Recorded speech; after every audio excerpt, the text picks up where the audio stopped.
Hi everyone, my name is Justin Peck. I'm the resident choreographer and artistic advisor of New York City Ballet.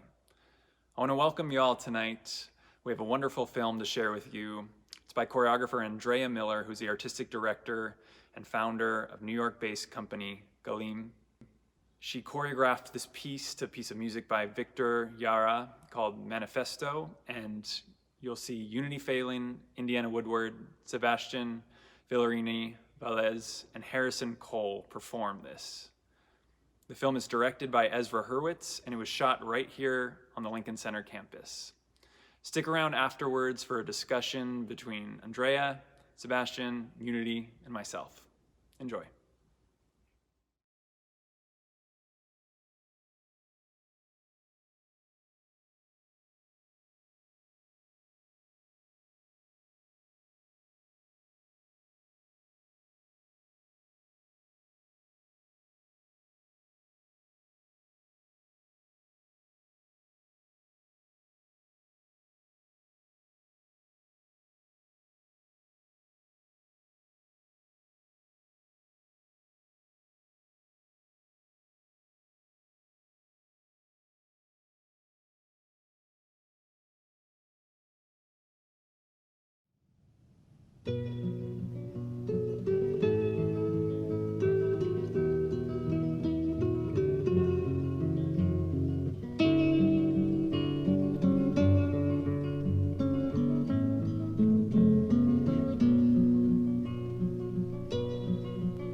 Yo no canto por cantar, ni por tener buena voz. Canto porque la guitarra tiene sentido y razón. Tiene corazón de tierra y alas de palomita. Es como el agua bendita, santigua glorias y penas. Aquí se encajó mi canto, como dijera Violeta. Guitarra trabajadora, con olor a primavera.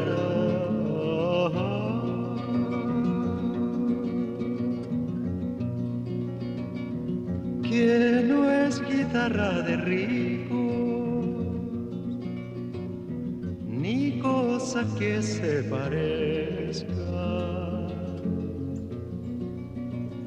Mi canto es de los andamios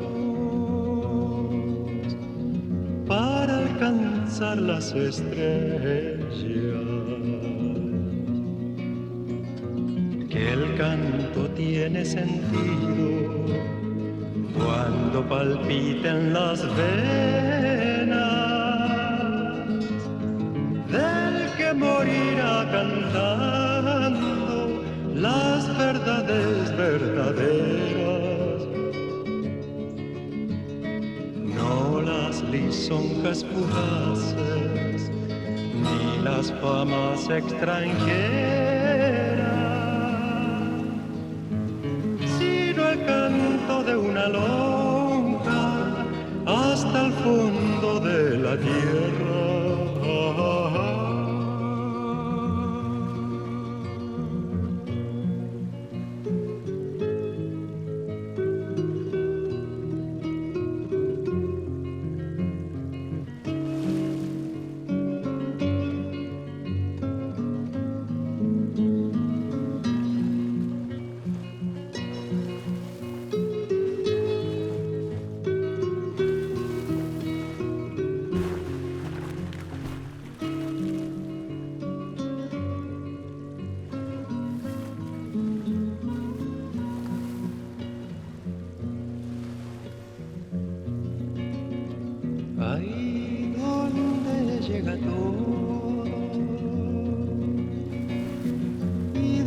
donde todo comienza.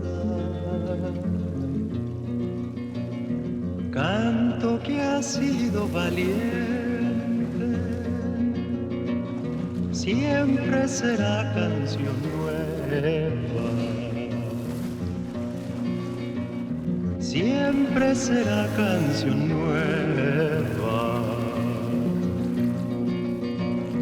Siempre será canción nueva.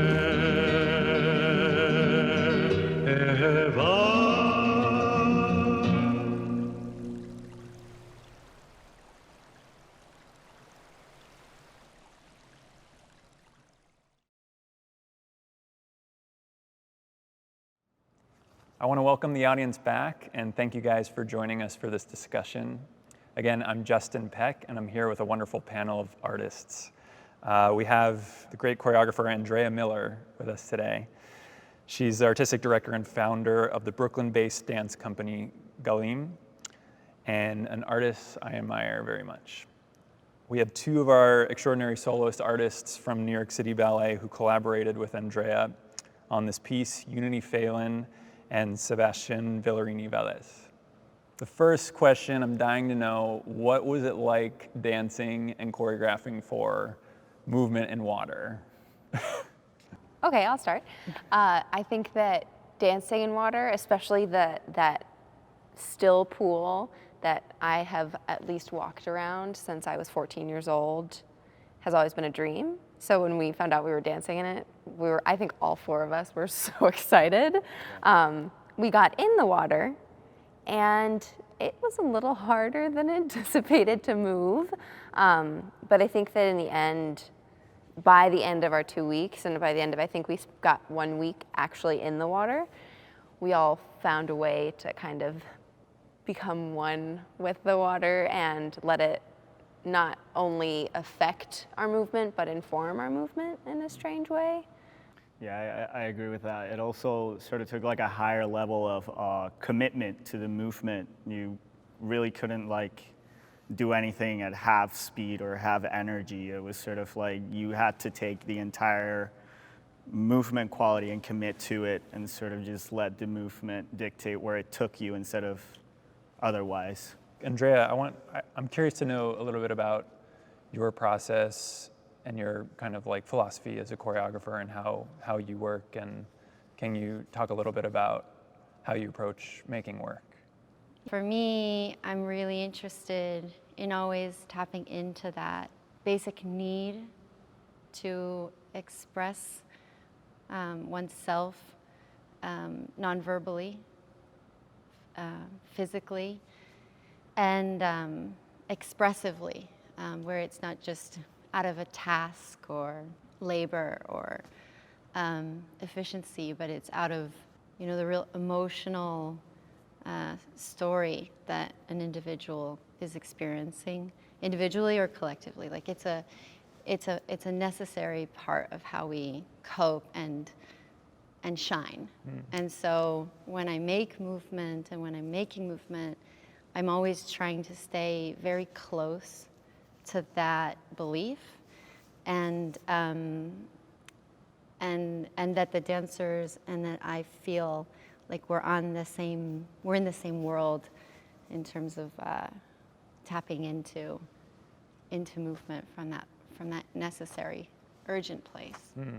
And was that, for you guys, was that different than other processes you guys have been in, working with other choreographers? What has stuck with me and what I've been continuing to hopefully take into the future is what Andrea kept saying at the end was like, I want to see the texture. I want to see the texture of the piece. I don't want to see the big moments. I want to see the small moments. I want to see all of it, but I really want to see that. I want to be able to feel the texture of it. And I think that was really nice to tap into and work on. That's definitely different than other processes I've been through. Yeah, it felt like a conversation where you had the choreographer and the dancer arriving at the same, not conclusions, but sort of the same like movement quality and essence of the dance. It was also great to be working outside for the first time. It was completely new to me, sort of becoming one with the elements and allowing that to complement the choreography and your movement and what kind of intensity or intention you have with the movement, that's something that Andrea was very specific about, like throughout the process. And yeah, I mean, I loved it. I really enjoyed sort of like, there was a day that it rained, I believe it was like the third or the fourth day, and I thought it would have been like the hardest day, but it ended up giving me more commitment to, like, I'm here, I'm dancing in the rain, it feels great. I just want to beautiful work a little music. harder to sweat a little more to stay a little warmer. Yeah, It was yeah, really good. yeah. And also, I mean, yeah, I loved how we didn't know anything about the piece yet. It sort of became second nature to us at the end of the process. And it was so quick. It was 2 Yeah. weeks. I wish we had had 2 months. Like, Yeah. but I feel like we did get to a place that all of us felt really proud of Yeah. what we had done. By the So end. you felt like it was kind of a process of discovery, and it wasn't until it was over till you realized what it was. That's kind of what it sounds like to me as Yeah, you guys are speaking yeah. about it. Yeah, Is that fair? it was like that. I mean, especially with Yeah. the music. I mean, the rest of my colleagues don't speak Spanish, but the music is to Victor Jara, and just sort of the more that I heard the lyrics, the more that it related to sort of what Andrea was asking us to do, like discovering why we became dancers and why we do this for our profession. We listened to it, and Andrea translated it for us the first day, and a lyric that stuck with me, and I might be butchering this, it's not verbatim, is I don't sing because I'm a good singer. Yeah. And I think all of us Yeah. resonated with that. I don't dance because I have been told I'm a good dancer. It's like something you need to do and something that you feel a calling to do. And I think that resonated Yeah. with every single one of us. In the Did you cast. guys rehearse outside a lot? How did it, was it like time in the studio and then outside? It was all outside. Wow. It was That's so different, I think, for a process, Kind of at like- least for, Yeah. for New York City Ballet. Yeah, I it's think. kind of like the dream, especially in late summer, early fall. I always say when we're rehearsing here for the fall season, I joke with my friends in the dressing room that we're like, oh, it's such a nice day outside. We wish we could like have a studio on the rooftop so we could rehearse everything outside. And it was like living that Yeah. right over there. We got to Yeah. dance outside every day. Well, that brings me to my next question, which is, we have this amazing campus out here, Lincoln Center, and I always pinch myself with the fact that, we're here working on the regular, and we get to walk to and from our, the Rose Building across the plaza, and then the theater's over here, and the school's back over there, and our other studios are back over there, and it's always so beautiful and calming to me. And my question for you three is, do you feel any sort of like personal connection to this space and this environment? And I know you all have kind of like your own trajectory here. So. Yeah. Well, similar to the dancers, I studied at Juilliard, and so this campus has like a long story for me, and I've also taught there and choreographed there, and so this has been a creative home, and I remember always looking out from Juilliard onto Lincoln Center and just getting excited about traveling from being a student to a performer, which is where I basically saw was like 20 feet away from us, and so I think that the Henry Moore and the Pond was especially a place of quiet and calming, and just a place I would go to often as a student. And I think I've always, since I can remember, dreamt about choreographing inside of the pond. Cool. So it's in some ways a long dream come true to be, I love working in site-specific works. It's something I kind of am seeking to do more of, and I've always enjoyed, but to do it in a place that has so much history is unusual for me. And history for me personally, and also history in the performing arts and dance. What about you guys? I mean, Lincoln Center I came to my first workshop performance when I was 12 and was like, those people are amazing. I could never imagine dancing like that.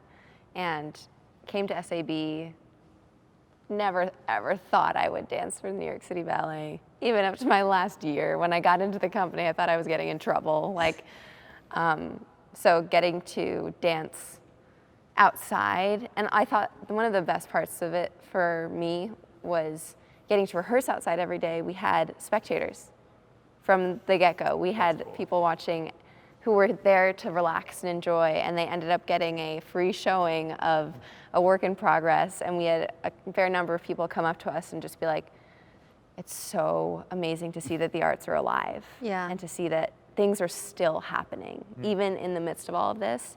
So I felt really lucky to be contributing, not even in a huge way, but just to those couple of people who got to come and watch, that they saw that something was happening. And even though all the theaters are closed, artists and the arts are still very much alive.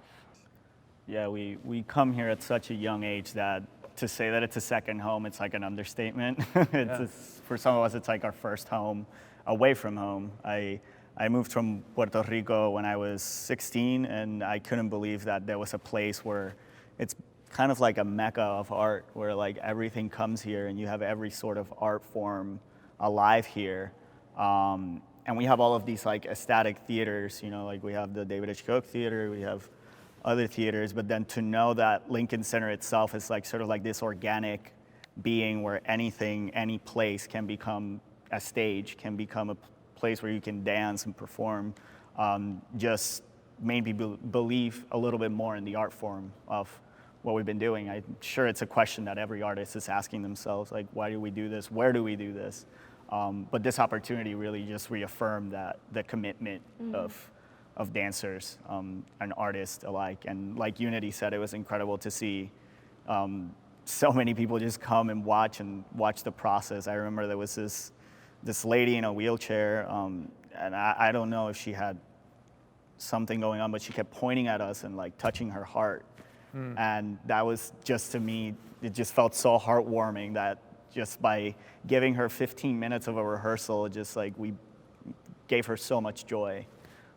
So yeah, I loved it. I loved the experience of rehearsing outdoors in Lincoln Center in general. You know, like a temple without a prayer, without people, is just stones.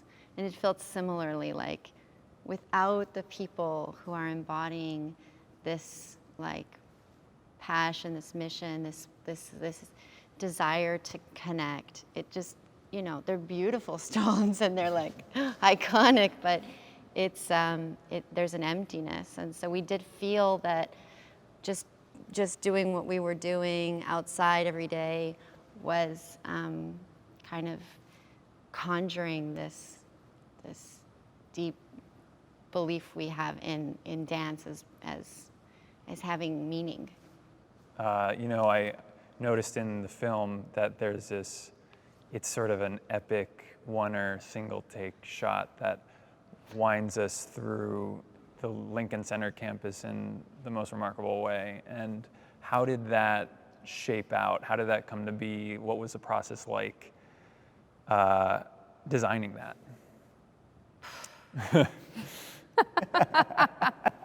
I didn't think it was going to be a oneer.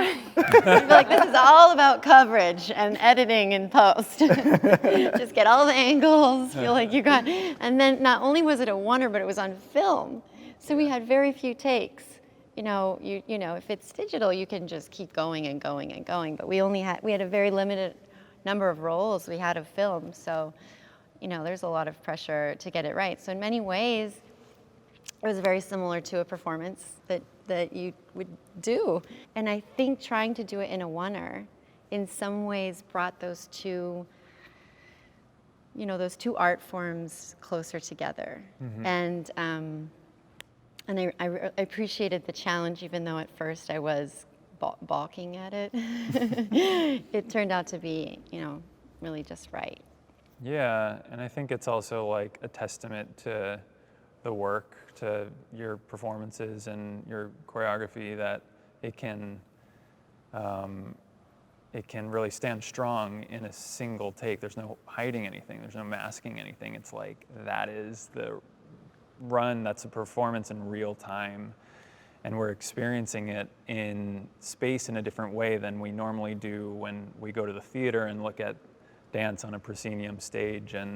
But I think that, yeah, that's also a really exciting thing about a project like this. Talk a little bit about just like the day-to-day, how did that work? Communicating with each other and the distancing, and did that affect your process? Did you find a way that seemed to work well? I'm just curious. It was really hard dancing with a mask on. I have to say, for the first couple days I wore Yeah. a gray cloth mask, Yeah. and it would just completely be different color by the end of it from sweat and all of that. So I had to switch to a different colored mask so it wasn't as that was gross. challenging. And I think that also adapting the piece to sort of like, I mean, I don't know if you had this problem, but like adapting the piece to have us in like a space where we obeyed like the social distancing rules was extremely challenging, and then having that translate into camera, I mean, it was certainly challenging, but it just allowed us to take it as it came and make it more interesting, sort of, to take on the challenge and make it work, and I think we did.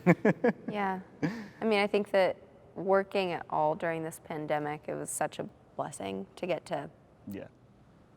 dance, even outside, even if we had to wear masks the whole time. It was so wonderful. And I also think it was really wonderful that we were in a cast full of friends That who too. all hadn't seen each other for 6 months. Yeah. So of course, like, we saw each other, and all we wanted to do is like do a big group hug and hang out the whole time and rip off our masks and like share everything that's happened in the last 6 months. But I think that all of our camaraderie kind of made the masks and the distancing almost obsolete, because we could still communicate with each other, and we still laughed a lot and joked and just had a really good time. So it really wasn't terrible, I have to say. Yeah. The masks and the distancing, it wasn't bad. Good. I mean, I do think it's a miracle to make a film without a pandemic, actually. So making a film in a pandemic is like, I don't know what is after miracle. I don't know, but like a big, big, big miracle. Can you talk a little bit about your process working with the director, Ezra Hurwitz? Yeah, I didn't know Ezra at all before this process, and so I was really eager, and I saw his work before, and it was just so vivid and dynamic and really exciting. I was very excited to work with him, and this collaboration became a friendship, and I felt that we really got to a mutual place of like a lot of joy, because we invested in so many of those conversations throughout the process that we knew where we were going, and seeing it come through was very exciting. You know, you try to plan as much as you can, but it's still like a very fragile art form. Anything can happen. Well, I know he loved working with you. I paid him to say that. I just want to take a second to just give like a huge like raise the roof to Marguerite and to Rebecca, who did a lot of a lift for this project. And I felt that it just wouldn't have happened without their like commitment and dedication, and obviously to everybody like Wendy and John, who you know, decided to just give everyone a chance to see if we could do it. And I think as a result, hopefully, it will result in more opportunity for more dancers and more choreographers to continue to work in this time. Well, I want to thank the three of you for taking the time to talk through the process. I want to thank our audience for tuning in, and we're really grateful for your support and for the opportunity to share more of this work, and tune in tomorrow night for our next film, which will be unveiled at 8 p.m.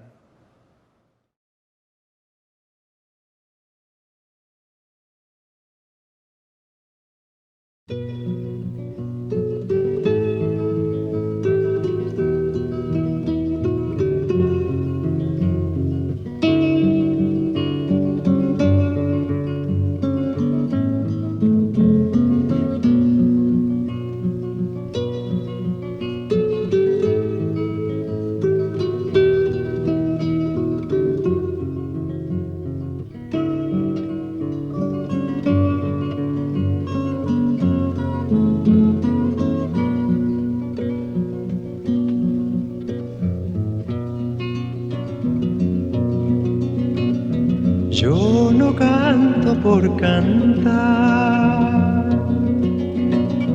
ni por tener buena voz. Canto porque la guitarra tiene sentido y razón. Tiene corazón de tierra y alas de palomita. Es como el agua bendita, santigua glorias y penas. Aquí se encajó mi canto, como dijera Violeta. Guitarra trabajadora, con olor a primavera.